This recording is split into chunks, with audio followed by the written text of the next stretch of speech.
அதை சொல்றாரு.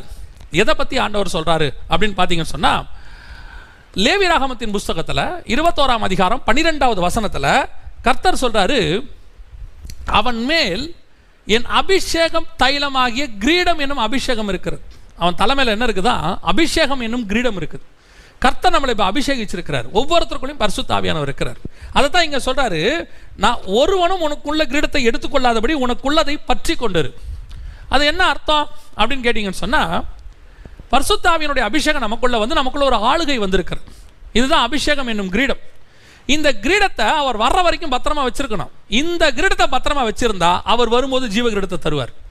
இந்த அபிஷேகம் எப்படி போகும்? நம்ம ஏற்கனவே நல்லா நிறைய வசனங்கள் பார்த்துருக்கிறோம். எபேசியர் 4:30, மீட்கப்படும் நாளுக்கென்று முத்திரையான பரிசுத்த ஆவியை துக்கப்படுத்தாதீர்கள். இந்த பரிசுத்த ஆவியை துக்கப்படுத்தி அந்த கிரீடம் நம்ம தலைவிட்டு அந்த அபிஷேகம் போயிடுச்சுன்னு வச்சுக்கோங்க, அதுக்கப்புறம் அவர் வரும்போது கொடுக்குற கிரீடம் நமக்கு கிடைக்காது.